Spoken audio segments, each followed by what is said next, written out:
Okay, so these are the chapters 5 and 6 notes for The Great Gatsby. And again, as I've said for every section for this book, make sure that you are copying these notes down in your notebook because these are notes that you are allowed to use for any test and or quiz. So you cannot have access to my recordings for your quizzes.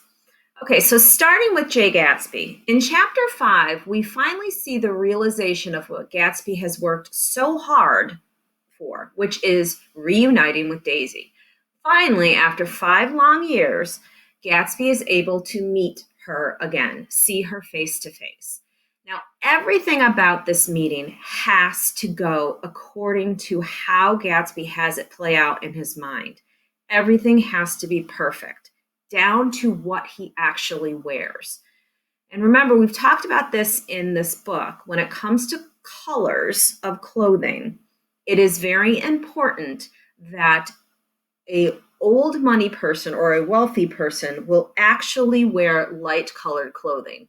So Gatsby chooses a white flannel suit in order to wear that to meet Daisy. Now he pairs that with a silver shirt and a gold colored tie. Notice that silver and gold, that's actually money. So those are monetary values. So this is something that he does intentionally. The light colors and then something that reflects money or symbolizes money. That is what he needs Daisy to see. Please note that this is not a good thing about Daisy, the fact that Gatsby has to appeal to probably the most shallow aspect of Daisy, which is her need for money. But he wants to look the part and dresses accordingly. Now, the meeting that he has with Daisy is one that runs the gamut of his emotions. He's embarrassed at times, he's extremely nervous. There's joy, there's amazement, there's wonder. Everything that he thought he would feel, he feels in seeing Daisy again, and then some. The problem is with Gatsby is he's worked for this dream to become a realization for the last 5 years. And oftentimes when you finally achieve a dream that you've worked so hard for, the reality of it doesn't meet the expectations of it. And that's what you're going to start to see with Gatsby to a certain extent when it comes to Daisy. He has built this up to be so perfect in his mind that it's not possible for somebody to achieve that. And you'll see with his American dream, which is to reclaim the past, that is going to start showing some cracks fairly quickly because you can't turn back time. Time continues to march forward, and he doesn't seem to realize that. Now, another part of Daisy and Gatsby's reuniting that's very important is Gatsby has to have her see his house. This is why he has had these parties all summer long. He has been hoping that Daisy would come to one of his parties. That did not work out. So he ended up having Nick invite her over, and then he just happened to stop by and then bring her over to his house. Your house, as I've said before, is a symbol of who you are. It's a reflection of who you are. And for Gatsby, that absolutely is true. Everything that's in that house is a reflection of who he is and how he wants to impress Daisy. In fact, so much so that Nick, and this is the direct quote that I have on the notes, is Nick actually says, I think he valued everything in this house according to the measure of response it drew from her well-loved eyes. So everything that he put in there, that was for Daisy's approval. And he is becoming what he thinks Daisy needs in life. Now, as I've said before in this book, when it comes to Gatsby, that actually is not his real name. His real name is James Gatz. Now, please understand that Gatsby's identity change came long before he met Daisy. He wanted to be a better person, a different person, long before he met Daisy.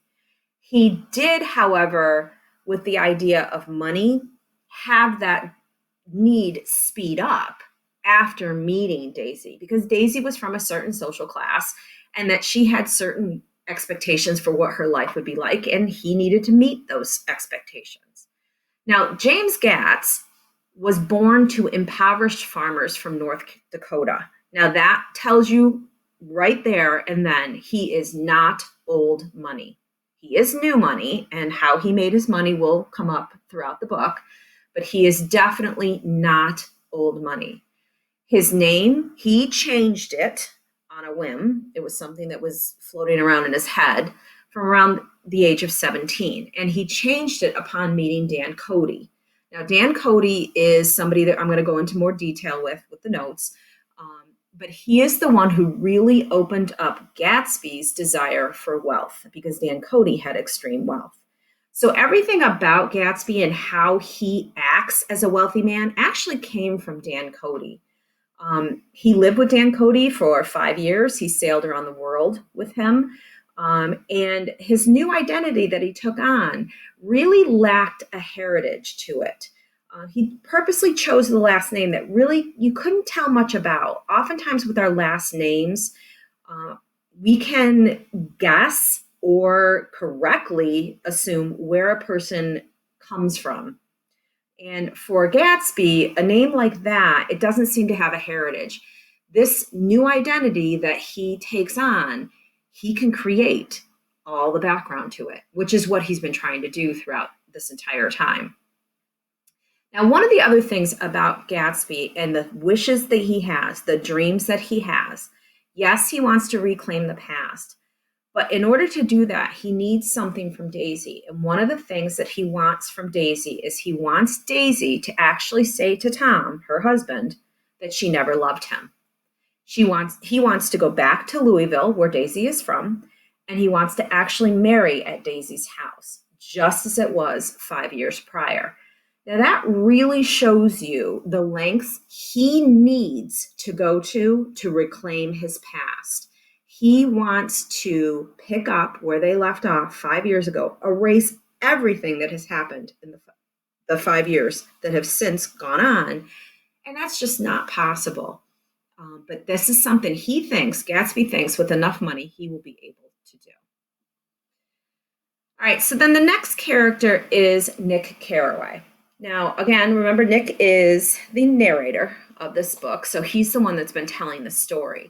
And throughout the book, you start to see his feelings towards Gatsby and how, it alternates between like a sense of incredulousness, like he can't believe Gatsby is who he says he is. And then there's also at times where I think he feels sorry for Gatsby because he seems to have set out to impossible standards to live up to and try to achieve. But Nick is a very smart man, and he absolutely can tell when the things that come out of Gatsby's mouth is not consistent. And one of the times is when he catches Gatsby in a lie.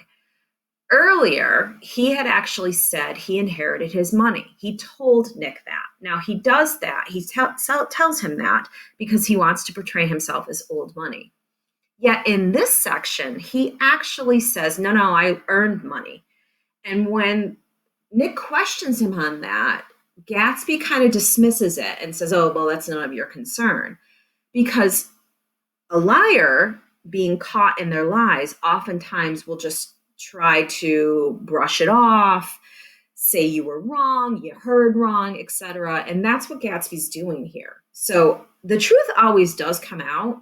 And for him, the truth is he actually did make his money. Now, how he made his money is very important, but he did not inherit it. And he had tried to tell him that earlier in the book. There's definitely a contrast in these two men, especially when it comes to their definition of honesty. And the last thing that I have for Nick that's significant is his warning to Gatsby about wanting to reclaim the past. Nick actually comes right out and says to Gatsby, you can't repeat the past.